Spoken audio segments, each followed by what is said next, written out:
A very good morning to all our Sports Today family members. And we are still recovering from that shock that happened yesterday at the Kalinga Stadium where a billion hearts were broken. And it will be very, very hard to recover from that.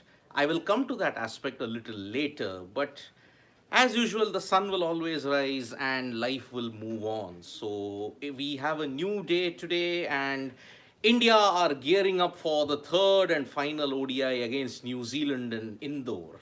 Now, if you are in Indore, you cannot afford to miss the great Mahakal temple in Ujjain, and that is where all our cricketers, most of them, have gone for a darshan. Yes, the likes of Suryakumar Yadav, Kuldeep Yadav, and a lot of other cricketers in the support staff visited the Mahakal temple in Ujjain before the ODI against New Zealand because Mahakal and Omkareshwar, these are the two holy shrines that are there near Indore, and that is where you would want to see a lot of divine intervention. It's World Cup year, they would have wanted to see in the long term. So that is a very, very interesting visual that we have had, that Surya Kumar Yadav is offering a darshan to the great Mahakal, and that was Lord Shiva hopefully rains down blessings upon this Indian cricket team that they can continue their dominance. Because remember, if India beat New Zealand 3-0, they go on top of the ICC ODI rankings. Yes, this time there will be no glitch whatsoever. It is certified India will be on top of the ICC ODI rankings if they beat New Zealand in the third ODI. So that itself is an impetus to give Lord Mahakal a big darshan. And you can see that visual, you can see that story on our Sportstat mobile app also. So do check that out. And moving from Ujjain, we now head to South Africa. And one small nation that has managed to grab the attention of a lot of of the cricketing world is Rwanda. Rwanda, as you all know, in the 1990s came out of a very bloody ethnic strife, and they are slowly but surely rebuilding. And yesterday, in the Under 19 Women's World Cup, they put on a fabulous show where they defeated the West Indies. Earlier in the league stages, they had beaten Zimbabwe. The performances of the Rwanda women in the Under 19 World Cup is a true testament of the spirit that the associate nations have had. Remember, who was the first bowler to take a 5 wicket haul in the Under 19 World Cup, Women's World Cup, that is? It was not from any of the developed nations. It was from an associate nation. It was from Indonesia. Ketuk Devi, of the Indonesian captain, she took the first 5 wicket haul. So the performances of Indonesia and Rwanda are testament that cricket is growing, and you need more such nations to ensure that the spark, the joy remains in watching cricket. Now, as far as the Under 19 Women's World Cup goes, India had registered a big win against Sri Lanka, but their Super 6 games are over. Now, what do they have to hope? What do they have to expect if they have to reach the semi final of the Under 19 Women's World Cup? I will come out with a detailed explainer on that later. Now, from cricket, let us shift to the Australian Open. And today we have Novak Djokovic playing, and we also have Sania Mirza and Rohan Bopanna in action. Remember, Sania is out of the doubles. The mixed doubles is the only place where Sania Mirza can stake a claim to glory. So she will take on Rohan Bopanna.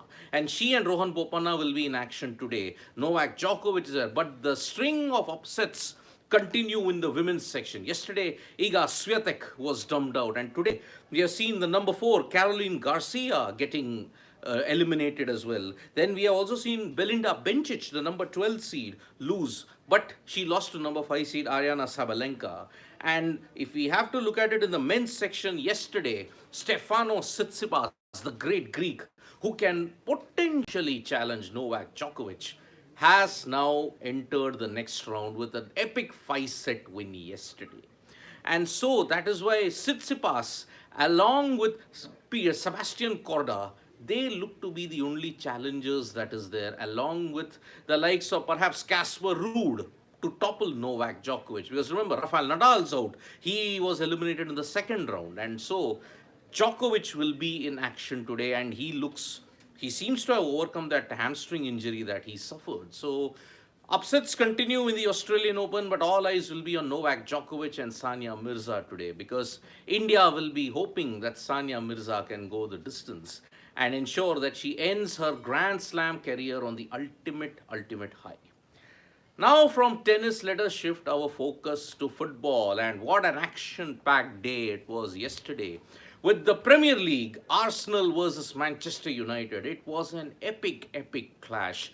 2-2 until the last few moments, or to the 90th minute, Arsenal scored. And that is why their 3-2 win has given them a 5-point lead in the Premier League. Now, they still have one more game in hand, and that is why Arsenal looks set to continue the dominance. Shifting continents, we now move to Spain and in the La Liga, where Real Madrid and Barcelona registered wins. Real Madrid and Barcelona seem to have gotten their mojo back, and especially if you have to look at it, the La Liga title race is also kind of hotting up.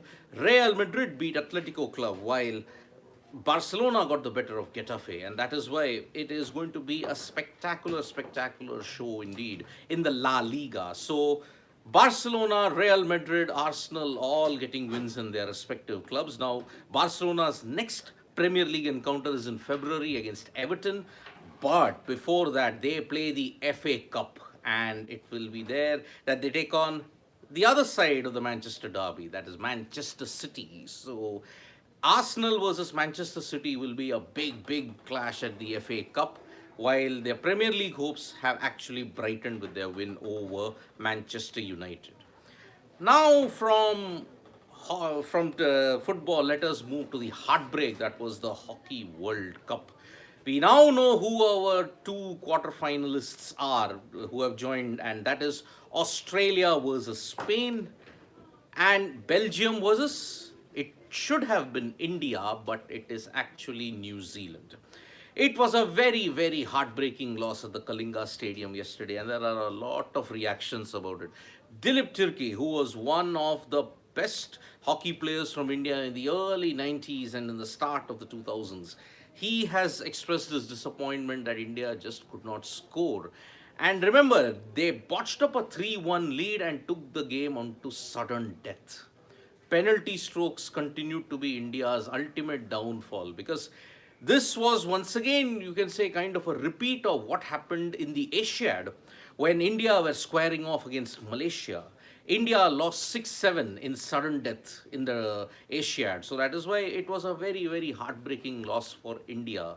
Lot of reactions, and the sight of the Kalinga Stadium emptying within a couple of minutes. After 30 minutes, it just represented a ghost stadium. It was a very sad sight indeed. India in the Hockey World Cup, whenever it has been hosted at home, they have flattered to deceive, and it is one sport or perhaps one such tournament where home advantage does not seem to work for India, especially ever since the 80s. So, lot of rethinking to do for the Indian hockey team. They now will have to only play for pride in the 9th to 16th place classifications. They will hope that they can win against Japan so that they can at least end their tournament on a bit of a high. But there will be questions asked. There will be questions on how can India manage to stake a claim for a medal in the Paris Olympics. Because remember, now India has some FIH Pro League games coming up, and after that they are going to once again face the Kookaburras. Forever India's perennial rival and one who's dominated in the past. So Australia will be aiming to pile on the hurt against India in their bilateral series that's going to happen after the FIH Pro League encounters. And then after that, it's the Asian Games where India stands a good chance. Because remember, even the Asian Games performance matters in Olympic qualification. So this is where we are at this point in time. India are unfortunately out of the Hockey World Cup, but sports does not stop for anybody, and we have to continue living and covering sports as we do. So India versus New Zealand, that will be the main focus, along with tennis, Sania Mirza, Rohan Bopanna in action, and so is Novak Djokovic. Then you will have football action as well, and you will see cricket, the under 19 World Cup now reaching its crescendo. And also today, you will have the Tri Series match, India versus the West Indies. And so that is why it'll be very, very interesting. So that is it from the morning wrap here. Thank you for so much for watching this, and tap that bell icon so that you know when we go live with all the sporting events. Press the like, comment, and share button, and we are also there on Facebook, Twitter, and Instagram as well. Don't forget to download the Sports Stuff mobile app, because that is where you're going to get all the league highlights. SA20, IL20, BBL, CPL, you name it, they have it.